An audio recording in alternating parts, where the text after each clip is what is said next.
ಮಿತ್ರ, ಕಂದ ಎಲ್ಲಿ ಹೋಗಿದ್ದೆ ಕಂದ? ನಾನು ಫೋನ್ ಮಾಡಿದ್ರೆ ಸ್ವಿಚ್ ಆಫ್ ಅಂತ ಬರ್ತಿದೆ. ಹೌದು ಮಾಮ್, ಸಡನ್ ಆಗಿ ಫೋನ್ ಸ್ವಿಚ್ ಆಫ್ ಆಯ್ತು.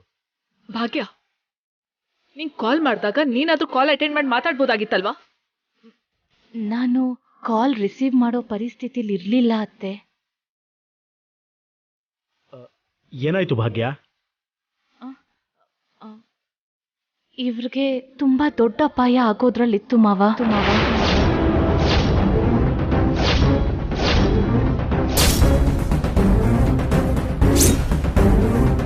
ಏನ್ ಮಾತಾಡ್ತಿದ್ಯಾ ಭಾಗ್ಯ? ಅಲ್ಲೇನಾಯ್ತು? ಮಿತ್ರ ಅವ್ರ ಕಾರ್ ಬ್ರೇಕ್ ಫೇಲ್ ಆಗಿತ್ತು ಅತ್ತೆ.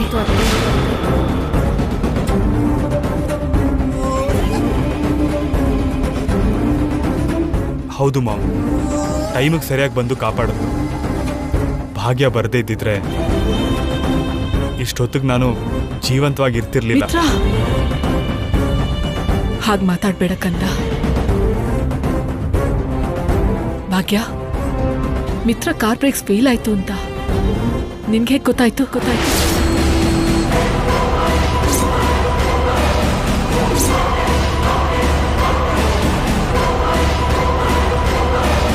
ಹೇಳು ಭಾಗ್ಯ, ಅಲ್ಲೇನ್ ನಡೀತು ಹೇಳು. ಅತ್ತೆ, ನಾನು ಮಿತ್ರ ಅವ್ರಿಗೆ ಕಾಲ್ ಮಾಡಿದ್ದೆ ಅತ್ತೆ. ಆಗ ಅವ್ರು ನನ್ಗೆ ಹೇಳಿದ್ರು ಕಾರ್ ಬ್ರೇಕ್ ಫೇಲ್ ಆಗಿದೆ ಅಂತ. ಅದಕ್ಕೆ ನಿಮ್ಗೆ ಯಾರಿಗೂ ಹೇಳೋಕ್ ಟೈಮ್ ಇಲ್ಲದೆ ತಕ್ಷಣಕ್ಕೆ ನಾನಿಲ್ಲಿಂದ ಹೊರಟ್ಬಿಟ್ಟೆ.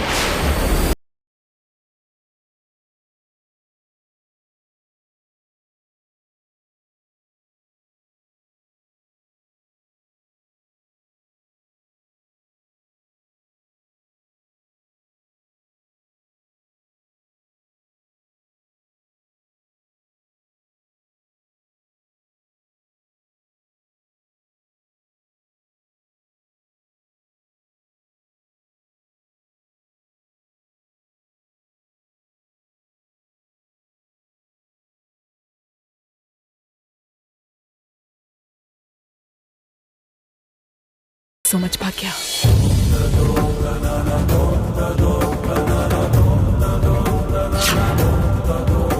ಮಿತ್ರನ್ನ ಈ ಗಂಡಾಂತರದಿಂದ ಕಾಪಾಡ್ದೆ, ಮತ್ತೆ ಅವನ ಪ್ರಾಣನ ರಕ್ಷಿಸಿದ್ಯಾ. ನಿಂಗೆ ಹೇಗೆ ಥ್ಯಾಂಕ್ಸ್ ಹೇಳ್ಬೇಕು ಅಂತ ಕೂಡ ನನಗೆ ಗೊತ್ತಾಗ್ತಾ ಇಲ್ಲ. ಇದೇನತ್ತೆ ಹೀಗಂತೀರಿ? ಮಿತ್ರ ಅವರು ನನ್ನ ಗಂಡ. ಅವ್ರ ಪ್ರಾಣನ ಕಾಪಾಡ್ಕೊಳ್ಳೋ ಕರ್ತವ್ಯ ನನ್ ಮೇಲಿದೆ.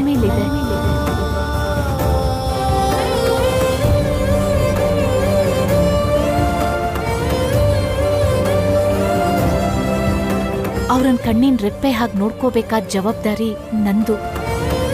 ಇದಕ್ಕೆಲ್ಲ ಕೃತಜ್ಞತೆ ಯಾಕತ್ತೆ? ಹೋಗ್ಲಿ ಬಿಡಿ, ದೇವ್ರ ದಯದಿಂದ ಈ ಗಂಡಾಂತರ ಕಳೀತು. ಈಗೇನೋ ಗಂಡಾಂತರ ಕಳೀತು ಅಜ್ಜಿ, ಆದ್ರೆ ಯಾವಾಗ್ಲೂ ಇವ್ರ ಜೀವನದಲ್ಲಿ ಯಾಕಿಷ್ಟು ಅಪಾಯಗಳು ಬರ್ತಿದೆ?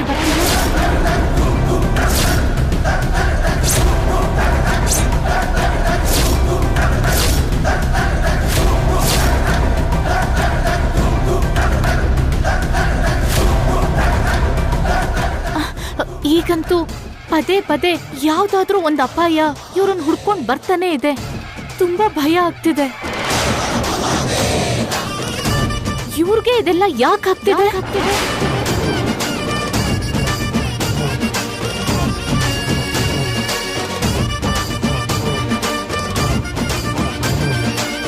ಅದ್ರಲ್ಲೇನಿದೆ ಭಾಗ್ಯ?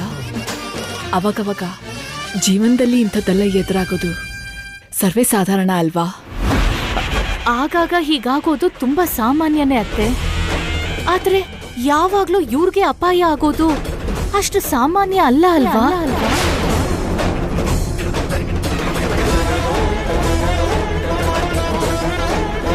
ಮಿತ್ರ ಅವ್ರ ಜಾತಕದಲ್ಲಿ ಏನಾದ್ರೂ ದೋಷ ಇದೆಯಾ?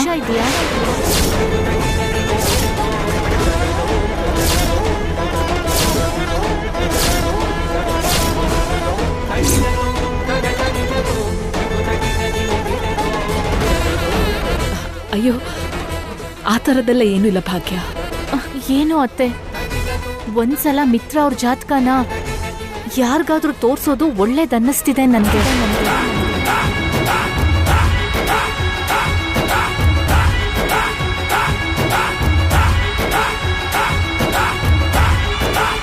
ಇಷ್ಟೊಂದು ಸಮಸ್ಯೆಗಳು ಬರೋದು ಒಳ್ಳೇದಲ್ಲ. ಜೊತೆಗೆ ಅಷ್ಟು ಸುಲಭವಾಗಿ ತಗೊಳ್ಳೋ ವಿಷಯನೂ ಅಲ್ಲ. ಭಾಗ್ಯ, ನೀನು ಸುಮ್ಮನೆ ಏನೇನೋ ಯೋಚನೆ ಮಾಡ್ತಿದ್ಯಾ? ಪ್ರಪಂಚದಲ್ಲಿ ನನ್ನೊಬ್ಬನಿಗೆ ಅಪಾಯ ಬರ್ತಾ ಇರತ್ತಾ ಹೇಳು? ಅದ್ ಹಾಗಲ್ಲ ರೀ, ನಡೆದಿದ್ದೆಲ್ಲ ನೋಡಿದ್ರೆ. ಭಾಗ್ಯ, ನೀನು ನೋಡ್ತಿರೋದೆಲ್ಲ ಪ್ರತಿಯೊಬ್ಬರ ಜೀವನದಲ್ಲೂ ನಡೆಯೋದೆ. ನನಗೇನೋ ಸ್ಪೆಷಲ್ ಆಗಿ ಆಗ್ತಿರೋದಲ್ಲ. ದೋಷನೂ ಇಲ್ಲ, ಗಂಡಾಂತರನೂ ಇಲ್ಲ. ಸುಮ್ಮನೆ ಯೋಚನೆ ಮಾಡಿ ನಿನ್ ಮನ್ಸನ್ನ ಹಾಳು ಮಾಡ್ಕೋಬೇಡ.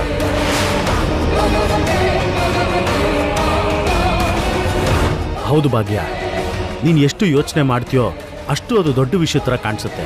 ಎಷ್ಟು ಕಡಿಮೆ ಆಲೋಚನೆ ಮಾಡ್ತೀಯೋ ಅಷ್ಟು ಚಿಕ್ಕ ವಿಷಯ ಥರ ಅನಿಸುತ್ತೆ. ಇನ್ನು ಅದ್ರ ಬಗ್ಗೆನೇ ಯೋಚನೆ ಮಾಡಬೇಡ, ಸರಿನಾ?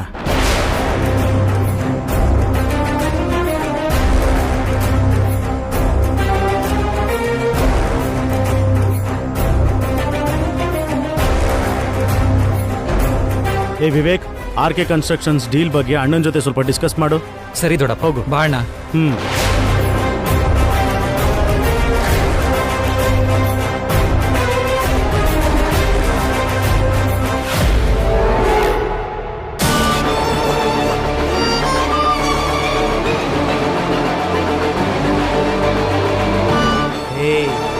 ಇವತ್ತು ಹೋಗಿ ನನ್ನ ಬಂಗಾರ ಭಾಗ್ಯನ ನೋಡ್ಕೊಂಡು ಬಂದೆ ಕಣ್ಣು. ನಿನಗಂತ ಧೈರ್ಯ ಏನೋ ತಂದೆ? ಸಿಕ್ಕಿದ್ರೆ ನಾಯಿ ಹೊಡೆದಂಗೆ ಹೊಡೆದಿರೋರು. ಅವನಿಗೆ ಅಷ್ಟೊಂದು ಸೀನ್ ಇಲ್ಲ ಕಣೋ.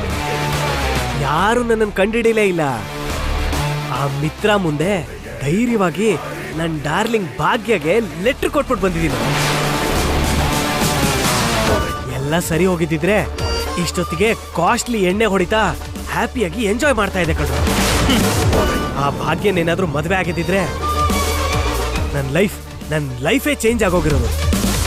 ಲೋ, ಭಾಗ್ಯನ ವಿಚಾರ ಬಿಡಿದ್ರೆ ಯಾಕೋ ಬಿಡ್ತಿಲ್ಲ. ಏನಕ್ಕೆ ಬಿಡ್ಬೇಕು? ಏನಕ್ಕೆ ಬಿಡ್ಬೇಕು? ಈಗ ಹುಡುಗಿ ಸ್ಟೇಟಸ್ ಬೇರೆ, ನಿನ್ ಸ್ಟೇಟಸ್ ಬೇರೆ. ಇವಾಗೇನೋ ಸ್ಟೇಟಸ್ ಬೇರೆ ಆಗಿರ್ಬೋದು, ಆದ್ರೆ ಒಂದ್ ಕಾಲದಲ್ಲಿ ನನ್ನ ಗೂಡ್ಗೆ ಸೇರ್ಬೇಕಾದ ಹಕ್ಕಿ ಅವಳು. ಅಯ್ಯೋ, ಕೇಳೋದನ್ನೇ ಮರ್ತ್ಬಿಟ್ಟೆ. ಆ ಮಿತ್ರ ಕಾರ್ದು ಬ್ರೇಕ್ಗಳನ್ನ ತೆಗೆದ್ಬಿಟ್ಟೆ ಅಂತಲ್ಲ, ಅವನ್ಗೇನಾದ್ರು ಆಗೋದ್ರೆ? ಹೋದ್ರೆ ಹೋಗ್ಲಿ, ಅವನೊಬ್ಬ ವೇಸ್ಟ್.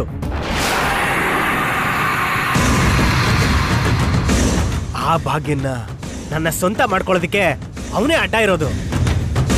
ಸತ್ರೆ ನನ್ನ ದಾರಿ ಕ್ಲಿಯರ್ ಆಗತ್ತೆ. ಯಾಕೋ ದೊಡ್ಡವ್ರ ಹತ್ರ ಇಟ್ಕೊಳ್ತಿದ್ಯಾ? ಆ ಮಿತ್ರಗೆ ಏನಾದ್ರು ಆದ್ರೆ ನಿನ್ನ ಜೀವಂತ ಸಮೇತ ಬಿಡ್ತಾರಾ? ಅವ್ರು ನನ್ನೇನೋ ಮಾಡ್ತಾರೆ. ಈ ಸಲ ನನ್ನ ತಂಟೆಗೆ ಬಂದ್ರೆ ಒಬ್ಬೊಬ್ಬರ ಜಾತಕನು ಬದಲಾಯಿಸ್ತೀನಿ. ಆ ಮಿತ್ರನ ಕತೆ ಮುಗಿಸಿ ಆದ್ರೂ ನನ್ನ ಭಾಗ್ಯನ ನನ್ನ ಸ್ವಂತ ಮಾಡ್ಕೊಳ್ತೀನಿ.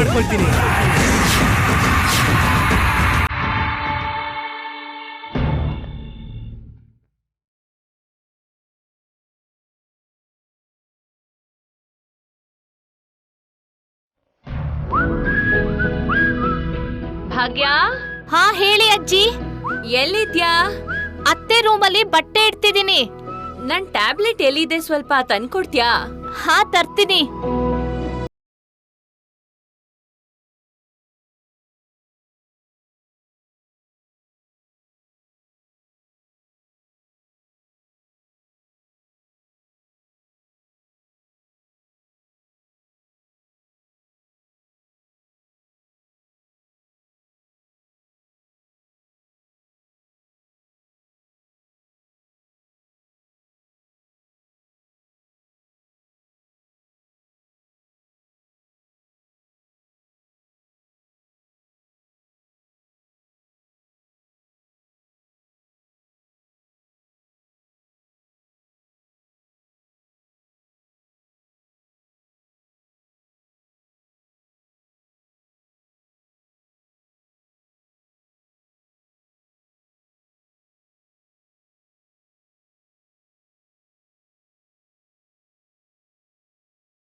ಬಿಟ್ಟಿದ್ದೆ. ನಾಳೆ ನಿಮ್ ಮದ್ವೆ ಆನಿವರ್ಸರಿಗೆ ನನ್ ಕೈಯಾರೆ ನಾನೇ ಅರೇಂಜ್ಮೆಂಟ್ಸ್ ಮಾಡ್ತೀನಿ.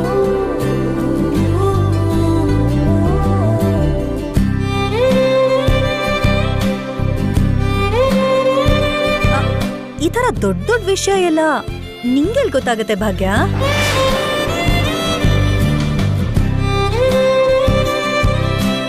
ಆ ವಿಷಯದ ಬಗ್ಗೆ ನನಗ್ ಬಿಟ್ಬಿಡು, ನಾನೆಲ್ಲ ನೋಡ್ಕೋತೀನಿ. ಮನೀಷಾ, ನಿನ್ಗೆ ಈ ಕುಟುಂಬ, ಫ್ಯಾಮಿಲಿ, ಫ್ರೆಂಡ್ಸ್, ಆದ್ರೆ ನನ್ಗೆ ನನ್ ಫ್ಯಾಮಿಲಿ.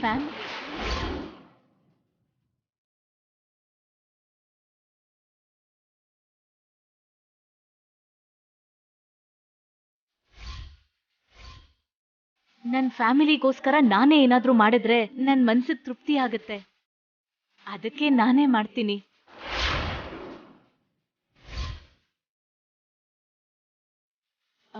ಅತ್ತೆ, ಮಾವ, ನಿಮ್ಗೆ ಓಕೆ ಅಲ್ವಾ? ನೋಡು ಭಾಗ್ಯ, ಫಂಕ್ಷನ್ ಅಂದ್ರೆ ಬರೀ 10 ಜನನ್ ಕರೆದು ಊಟ ಹಾಕೋದಲ್ಲ. ಬಂದಿರೋ ಆ ಜನಗಳ ಗೌರವ ಮರ್ಯಾದೆಗೆ ಭಂಗ ಆಗದೆ ಇರೋ ಹಾಗೆ ನೋಡ್ಕೋಬೇಕು. ಅವ್ರ ಮುಂದೆ ನಮ್ಮ ಮರ್ಯಾದೆನೂ ಹೋಗದೆ ಇರೋ ಹಾಗೆ ನೋಡ್ಕೋಬೇಕು. ಇಂಥ ಪರಿಸ್ಥಿತಿಲಿ ಯಾವುದೇ ಸಣ್ಣ ತಪ್ಪು ನಡೆದು ಎಲ್ಲರೂ ಬೆರಳು ತೋರಿಸಿ ಮಾತಾಡ್ತಾರೆ. ಯಾವುದೇ ಲೋಪ ಕಾಣಿಸಿದ್ರು ಅದ್ರ ಬಗ್ಗೆನೇ ಮಾತಾಡ್ತಾ ಇರ್ತಾರೆ. ಅದಕ್ಕೋಸ್ಕರ ಇಂಥ ಸೆಲೆಬ್ರೇಷನ್ಸ್ ನಾವು ತುಂಬಾ ಜಾಗೃತಿಯಾಗಿ ಮಾಡಬೇಕು. ಮನೀಷಾ ಮಾಡ್ತೀನಿ ಅಂತ ಇದ್ದಾಳಲ್ವಾ, ಅವಳಿಗೆ ಮಾಡೋದಕ್ಕೂ. ಇಂಥ ವಿಷಯಕ್ಕೆಲ್ಲ ನೀವ್ ಹೆದ್ರೋದೇ ಬೇಡ ಅತ್ತೆ. ನನ್ಗಿದೆಲ್ಲ ಅಭ್ಯಾಸ ಇದೆ. ಅದೂ ಅಲ್ದೆ ನಾನ್ ಈ ಮನೆಗ್ ಬಂದ್ಮೇಲೆ ನಿಮ್ಗಾಗ್ತಿರೋ ಮೊದಲನೇ ಆನಿವರ್ಸರಿ ನಾನೇ ಎಲ್ಲ ನೋಡ್ಕೊಂಡ್ರೆ ನನಗ್ ತುಂಬಾನೇ ಖುಷಿ ಆಗತ್ತೆ ಅತ್ತೆ.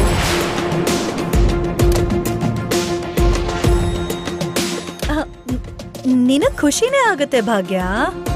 ಒಂದ್ ವೇಳೆ ಏನಾದ್ರೂ ಸಮಸ್ಯೆ ಆದ್ರೆ ಆಂಟಿ ಅಂಕಲ್ ಮರ್ಯಾದೆ ಹೋಗುತ್ತೆ.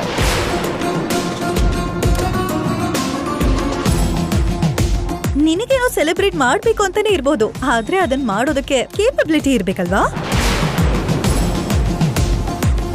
ಕೇಪಬಿಲಿಟಿ ಇದೆಯೋ ಇಲ್ವೋ ಅಂತ ಒಂದ್ಸಲ ಮಾಡಕ್ ಬಿಟ್ರೆ ತಾನೇ ಗೊತ್ತಾಗಲ್ಲ.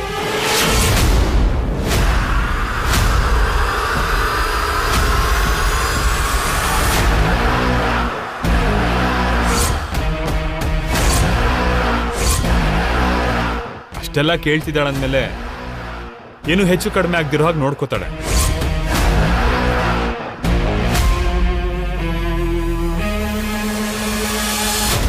ಭಾಗ್ಯ ಅಷ್ಟೊಂದು ಕೇಳ್ತಾ ಇದ್ದಾಳಲ್ಲ ಅರವಿಂದ, ಇಷ್ಟಪಟ್ಟು ಮಾಡ್ತೀನಿ ಅನ್ನೋರ್ನ ಯಾವತ್ತೂ ಬೇಡ ಅನ್ಬಾರ್ದು. ಮನಸಾರೆ ಸೆಲೆಬ್ರೇಟ್ ಮಾಡ್ತೀನಿ ಅನ್ನೋರ್ನ ನಾವು ಸಹ ಬೇಡ ಅನ್ಬಾರ್ದು. ಹೌದು ಅರವಿಂದ್, ಭಾಗ್ಯ ಏನ್ ಮಾಡಿದ್ರು ಅದ್ರಲ್ಲಿ ನಮ್ ಸಂಸ್ಕೃತಿ ಸಂಪ್ರದಾಯ ಇರುತ್ತೆ. ಅವಳೇ ಸೆಲೆಬ್ರೇಟ್ ಮಾಡ್ಲಿ.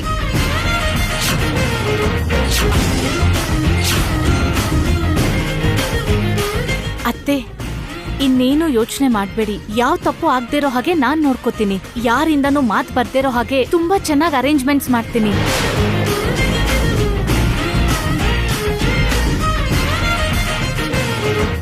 ಸರಿ, ಮತ್ತೆ ನೀನ್ ಹೇಳ್ದಾಗೆ ಆಗ್ಲಿ.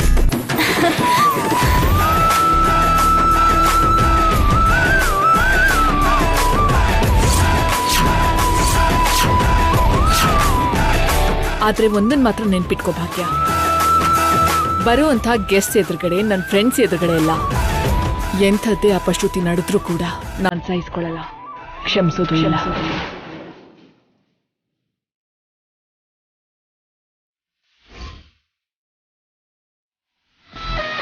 ನಮ್ಮ ಮದ್ವೆ ದಿನನ ಸೆಲೆಬ್ರೇಟ್ ಮಾಡದೇ ಇದ್ರೂ ಪರವಾಗಿಲ್ಲ, ಆದ್ರೆ ಸೆಲೆಬ್ರೇಟ್ ಮಾಡಿ ಅದರಿಂದ ಏನಾದ್ರೂ ಅವಮಾನ ಆದ್ರೆ ನಾನು ಕ್ಷಮಿಸಲ್ಲ.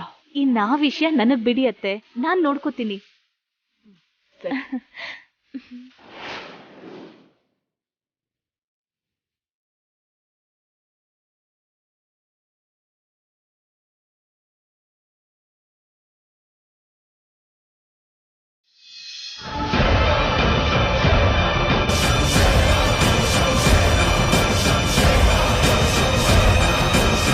ಕೇಪಬಿಲಿಟಿ ಇದೆಯೋ ಇಲ್ವೋ ಅಂತ ಒಂದ್ಸಲ ಮಾಡಕ್ ಬಿಟ್ರೆ ತಾನೇ ಗೊತ್ತಾಗತ್ತೆ. ಇಷ್ಟೆಲ್ಲ ಕೇಳ್ತಿದ್ದಾಳಂದ್ಮೇಲೆ ಏನು ಹೆಚ್ಚು ಕಡಿಮೆ ಆಗ್ದಿರೋ ಹಾಗೆ ನೋಡ್ಕೋತಾಳೆ.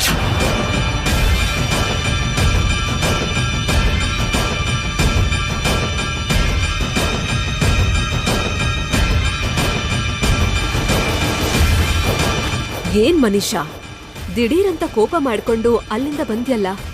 ಮತ್ತೆ ಬರಲ್ವಾ? ಆಂಟಿ ಅವ್ರ ಮದ್ವೆ ದಿನನ ನಾನ್ ಸೆಲೆಬ್ರೇಟ್ ಮಾಡ್ತೀನಿ ಅಂದ್ರೆ ಮಿತ್ರ ಯಾಕೆ ತಡಿತಾನೆ? ತಡೆದ್ರೆ ಏನಾಯ್ತು? ಆ ಭಾಗ್ಯ ನನ್ನ ಬೇರೆಯವಳಂತ ಮಾತಾಡ್ತಿದ್ರೆ ಅದಕ್ ಮಿತ್ರ ಸಪೋರ್ಟ್ ಮಾಡ್ದಾಗಲ್ವಾ? ಅದೇನಿಲ್ಲ ಮನೀಷಾ, ನಿಜ ಅಂದ್ರೆ ಮಿತ್ರನೇ ನಮ್ಗೆ ಒಂದೊಳ್ಳೆ ಅವಕಾಶ ಕೊಟ್ಟಿದ್ದಾನೆ. ಅವಕಾಶನ? ಹೌದು. ಏನದು?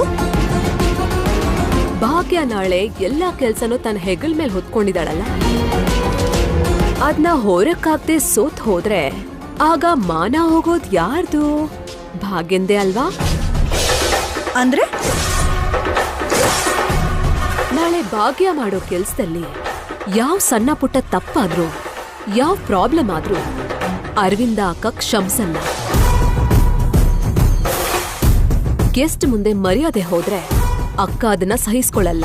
ಆಗ ಭಾಗ್ಯ ಒಳ್ಳೆತನದಿಂದ ಸಂಪಾದನೆ ಮಾಡಿರೋದೆಲ್ಲ ಮಾಯ ಆಗತ್ತೆ.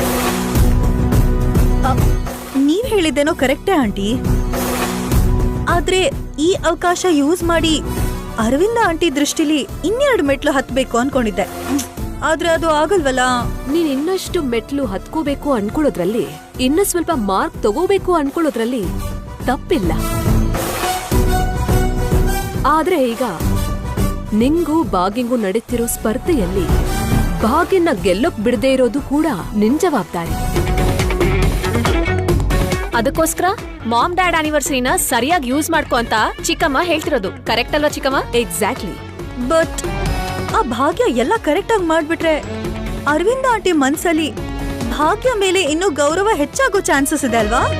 ಭಾಗ್ಯ ಎಲ್ಲ ಕರೆಕ್ಟ್ ಆಗಿ ಮಾಡ್ದಿರೋ ಹಾಗೆ ನೋಡ್ಕೊಳ್ಳೋದಕ್ಕೆ ಅಡ್ಡಗೋಡೆ ಹಾಕೋಕೆ ನಾವಿದೀವಲ್ಲ Manisha. You right aunty. So Mitra ನಿನ್ಗೆ ಇಂಡೈರೆಕ್ಟ್ ಆಗಿ ಹೆಲ್ಪ್ ಮಾಡಿದನ್ ಗೊತ್ತಾ? Correct aunty. ನನ್ ಮೊಬ್ಬು ತಲೆಗೆ ಅದು ಕೂಡ ಅರ್ಥ ಆಗ್ಲಿಲ್ಲ. ನಿಂದು ಅಷ್ಟು ಮಬ್ಬು ತಲೆ ಏನಲ್ಲ ಮನೀಷಾ, ನನ್ನ ಅಣ್ಣನ್ನೇ ಪ್ರೀತಿಲ್ ಬೀಳ್ಸಿರೋ ತಲೆ ಅಲ್ವಾ ಅದು? ಮಬ್ಬು ತಲೆ ಏನಲ್ಲ. ಗ್ರೇಟ್ ಬಿಡು. ಪಾಪ ನಂಗ್ ಕೋಪ ಬಂದಿದ್ಯೇನೋ ಅಂತ ನಿಮ್ಮ ಅಣ್ಣ ಹೆದರಿರ್ತಾನೆ. ಅವನಿಗೊಂದು ಗಿಫ್ಟ್ ಕಳಿಸ್ತೀನಿ.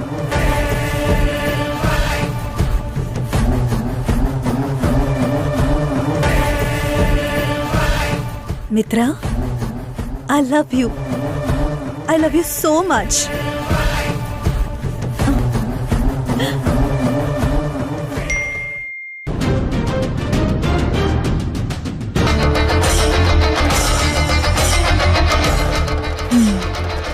ನಾಳೆ ಫಂಕ್ಷನ್ ಚೆನ್ನಾಗಾಗೋ ತರ ಪ್ಲಾನ್ ಮಾಡ್ಬೇಕು. ಏನ್ ಭಾಗ್ಯ,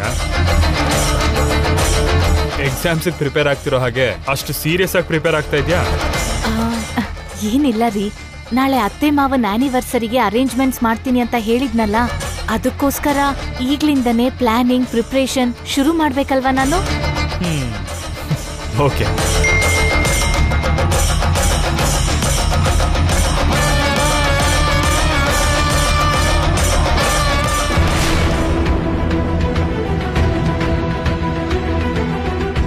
ಭಾಗ್ಯ ನೋಡ್ಲಿಲ್ಲ ಅಲ್ವಾ?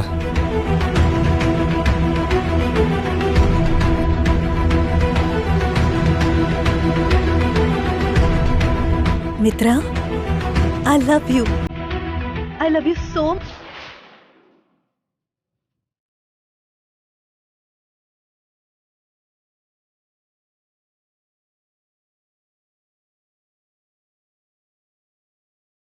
ಅಪ್ಪ ಕೇಳಿಸ್ಕೊಂಡಿಲ್ಲ ಅನ್ಸುತ್ತೆ. ಫೋನಲ್ಲಿ ಮನೀಷಾ ಹೆಸರನ್ನ ಬದಲಾಯಿಸ್ಬೇಕು. ಏನಂತಿರ್ಲಿ?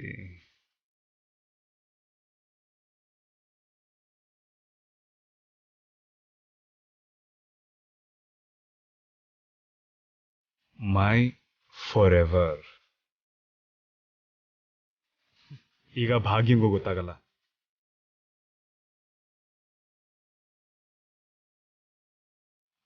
ಆನಿವರ್ಸರಿ ಸೆಲೆಬ್ರೇಷನ್ ವಿಷಯದಲ್ಲಿ ಮನೀಷಾಗೆ ಖಂಡಿತ ನನ್ನ ಮೇಲೆ ಕೋಪ ಬಂದಿರುತ್ತೆ.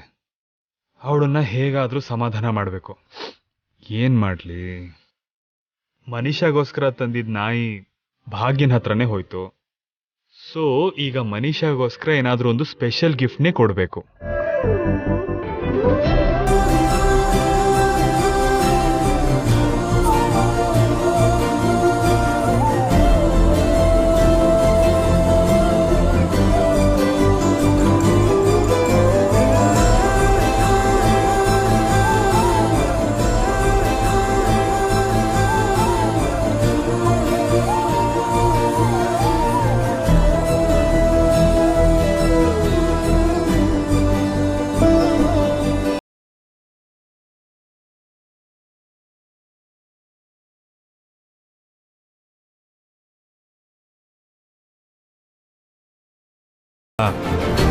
ಭಾಗ್ಯ ನನ್ನ ಜೀವನದಿಂದ ಹೋಗೋ ಹುಡುಗಿ.